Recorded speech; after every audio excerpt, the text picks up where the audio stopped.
Buenas tardes, muchachos. Estamos de nuevo juntos para darle inicio a la sesión correspondiente al módulo 2. En el día de hoy, pues estaremos revisando algunos de los temas puntualmente hablando más importantes de- del módulo. Espero que hayan tenido, pues, una buena semana hasta acá, pero también que hayan podido trabajar efectivamente en las actividades que hemos propuesto para la presente semana.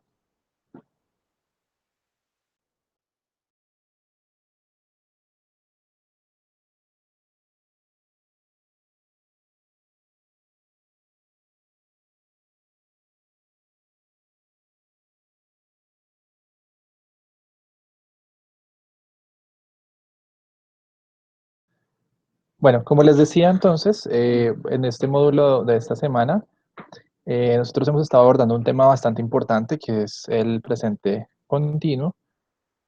Y pues la idea es que hoy pues hagamos unas explicaciones complementarias adicionales que les puedan ayudar con la realización de estas actividades.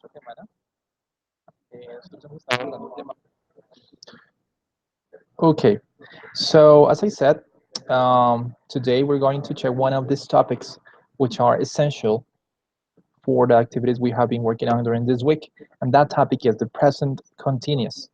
So, just for you as a reminder, we use the present continuous to talk about something that is or isn't happening now at the moment of speaking. So, examples: you are learning English now. You are not swimming, for instance. So, those are things that are taking place in this moment. Situations, actions that are being performed in this very moment. Situaciones que están sucediendo justo en este momento. That's when we use the present continuous.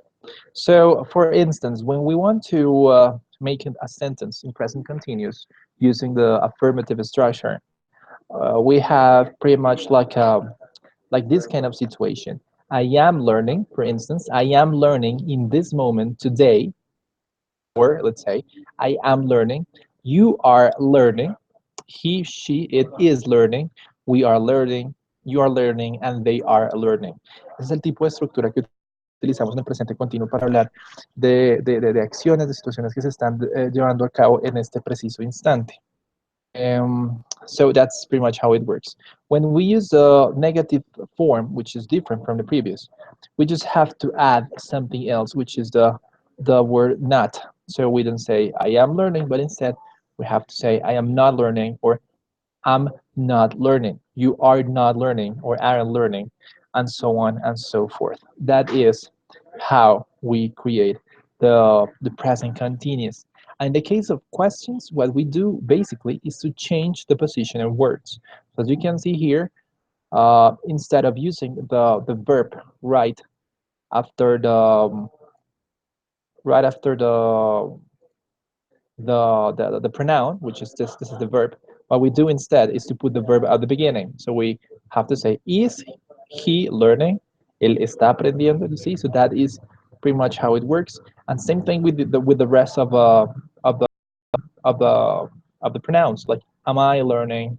Are you learning? So we change the position of words in order to create a question in the present continuous, and that's actually the way it works in the case of other in other tenses. So some verbs change their spelling when ing is added to them. So there might be some exceptions, okay? Because normally what we do is just to add ing as it was the case of learning, for instance, that the verb, the base of the verb is learn, so we just add ing, right? Ing. But in this case, I mean, in some cases, there might be some exceptions, like in the case of run. As run ends with a consonant vowel consonant, as you can see here, we have to double the last consonant. So in that case, it becomes running. Same thing with stopping. Okay, so there are some exceptions. Decíamos que básicamente la regla de la conformación es muy sencilla.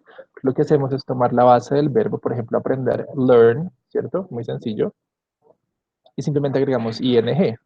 Eso no tiene, digamos, ninguna excepción hasta ahí, pero más adelante, dependiendo de los verbos que estemos empleando, pueden haber ciertas alternativas distintas, como es el caso de esos verbos que terminan en consonante, vocal, consonante, like run, consonant, vowel, consonant. In that case, we have to double the last consonant, duplicamos la última consonante. So those are some exceptions. So, for instance, let's analyze these pictures. We have two different pictures of schools around the world. So if we want to describe them, like where are they, we should say they are in the school, right? But in like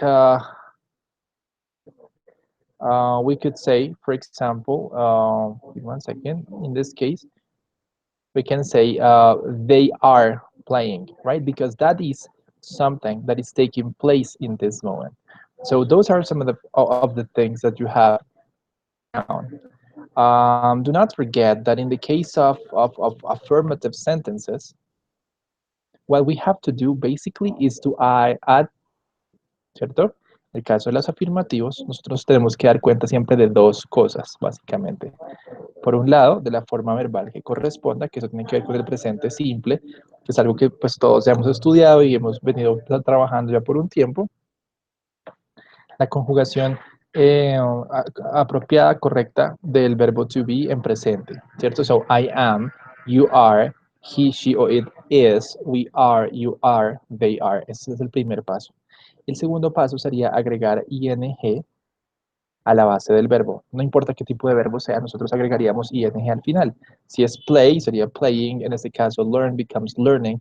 So that is basically the same way every time. So there is no exception regarding that specific aspect. Okay. However, we said that there are some exceptions.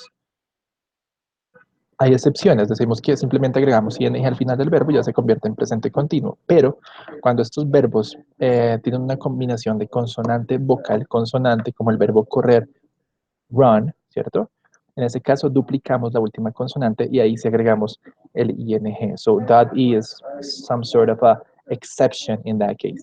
In the case of negative sentences, what we do basically is to add not, agregamos not, ¿cierto? Cuando es una oración negativa, no afirmativa, como el caso anterior, sino negativa, agregamos not. Es básicamente la misma naturaleza que hay al momento de conformar oraciones con el verbo to be. Es exactamente lo mismo, no habría ninguna diferencia.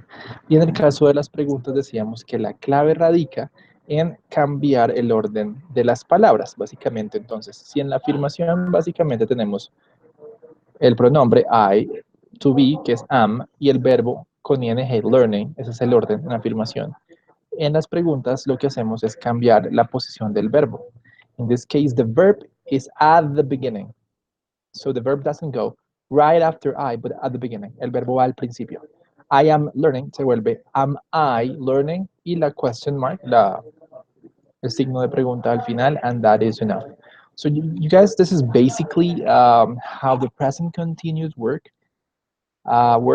This explanation was given to you just as a reminder for you to, remember or to have like an additional explanation on how this topic works. But in general terms, this is what we have. I expect you guys will continue working on the activities we have for this week. And as usual, just in case you have questions, do not hesitate to contact me. So I'll be waiting for your answers. I'll be waiting for your questions, if any, and I'll see you later.